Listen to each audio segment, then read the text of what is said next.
Assalamualaikum warahmatullahi wabarakatuh. Kita bertemu lagi di channel Inspirasi Oktara. SP2D untuk penyaluran PKH tahap ketiga tahun 2022 sudah kami terima. Nah, kira-kira apa saja isinya dan bagaimana dengan yang sudah cair, apakah bantuannya sesuai? Lalu bagi yang belum cair, apakah ada harapan untuk masuk di SP2D termin selanjutnya? Nah, ini adalah pembahasan menarik. Jadi bagi Anda yang ingin mengetahui dan ingin eh, tahu apa yang saya bahas terkait dengan SP2D untuk penyaluran PKH tahap ketiga ini, tonton hingga habis videonya. Nah, sebelum saya membahas, saya tentunya ingin mengucapkan terima kasih kepada Anda atas dukungan Anda yang setia menonton informasi-informasi yang saya berikan di channel Inspirasi Oktara. Tanpa dukungan Anda, channel ini tidak bisa berarti ya.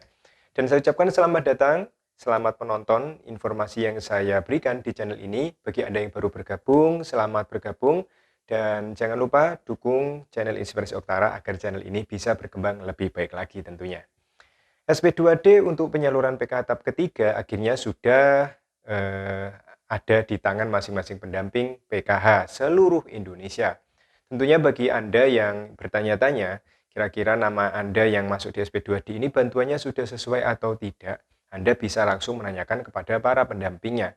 Termasuk juga yang belum cair, apakah masih ada harapan untuk masuk ke termin selanjutnya. Oke, saya di sini akan memberikan ulasan terkait dengan SP2D yang masuk ke daerah ke saya terkait dengan daerah dampingan saya sendiri, yaitu di Desa Bulusari, Kabupaten Banyuwangi. Nah, untuk SP2D tahap ketiga yang saya terima, ini dikirim oleh administrator pangkalan data dengan keterangan SP2D tahap ketiga untuk terminnya adalah termin 1 sampai termin ketiga. Nah, ini langsung ya sekaligus. Jadi, jika misalnya sebelumnya ini yang turun baru termin 1 sampai termin 2 misalnya, lalu selanjutnya termin 3 dan seterusnya hingga kalau tidak salah untuk periode tahap keempat itu di daerah saya ini yang keluar adalah sampai termin ke-7. Untuk SP2D tahap ketiga ini yang diterima oleh saya adalah termin 1 sampai termin ketiga, sehingga ada 3 termin sekaligus yang masuk di masing-masing pendamping PKH. Nah, oke, saya akan melihat SP2D yang ada. Di sini tidak saya cantumkan secara lengkap ya, nick-nya, alamatnya, lalu nomor ID semestanya dan lain sebagainya karena menurut saya itu ya bisa diakses oleh semua pendamping. Di sini saya akan memberikan nomornya saja, penomoran saya, ada nominal, ada nama penerima dengan nick yang tidak saya tampilkan secara utuh. Oke, dari desa dampingan saya sendiri, total di tahap kedua tahun 2022 kemarin, ini yang cair adalah sejumlah 265 orang. Ya, 265 orang. Ditambah untuk yang tambahan baru yang tidak diketahui dan ternyata masuk bantuan tahap kedua, itu sekitar ada 15-an orang. Jadi 265 ya sekitar 200 80-an ya, 280-an dari total bantuan PKH tahap kedua ya, di SP2D tahap kedua dari termin 1 hingga 7. Dan sekarang di SP2D tahap 3 dari termin 1 sampai 3 ini, saya jumlah KPM saya yang cair di sini ada 281 ya. Ini sudah saya berikan nomor manual. Jadi ada 281 yang cair. Nah, ternyata lebih besar jumlahnya daripada yang ada dari dari tahap kedua. Sehingga ketika saya cek nama-nama yang ada di sini, ini banyak sekali nama-nama baru yang muncul. Sehingga ini PR saya untuk mencari siapa saja nama-nama baru ini ya. Karena memang sistem dari PKH saat ini bukanlah dari data yang diolah oleh pendamping di EPKH, tetapi langsung link atau langsung terhubung dengan DTKS yang langsung dipadankan dengan Dukcapil. Sehingga sebagian besar para pendamping ini tidak mengetahui adanya penerima baru karena memang validasi saat ini melalui sistem langsung. Jadi tidak validasi manual. Jadi kalau dulu KPM ini ditetapkan sebagai penerima PKH, sebelumnya harus ada validasi yang dilakukan oleh pendamping. Tetapi saat ini tidak ada yang seperti itu, langsung by system. Sehingga kami mencari siapa-siapa yang cair. Nah, di sini nominalnya ada yang sangat besar ya, ada yang sampai 1.800.000, ada yang 1.250.000, dan ini banyak yang saya sendiri masih belum mengetahui karena ini nama-nama baru.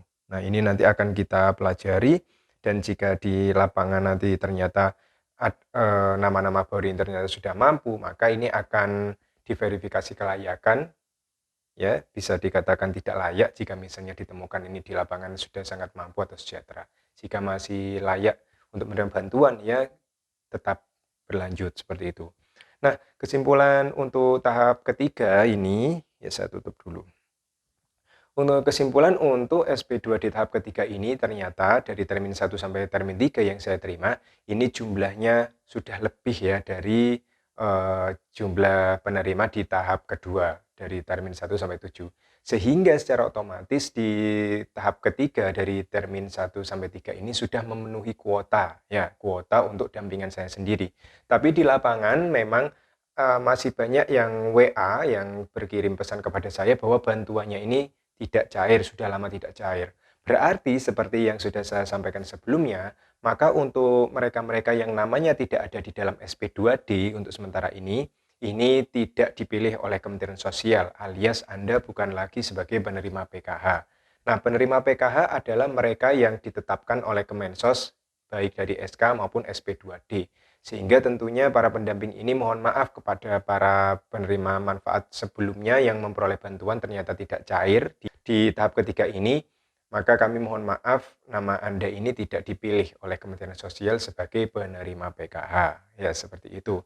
Dan tentunya kami akan menunggu apakah tahap ketiga ini masih ada termin susulan atau tidak. Jika misalnya ini termin 1 sampai 3 ini sudah final, maka ya otomatis dari jumlah ini adalah jumlah pasti. Berarti ini adalah KPM PKH yang ditetapkan oleh Kementerian Sosial di tahap ketiga. Dan nama-nama yang sudah masuk di tahap ketiga ini, baik termin 1 sampai 3 adalah mereka-mereka yang sudah berkewajiban untuk mengikuti pertemuan kelompok oleh masing-masing pendamping PKH seluruh Indonesia.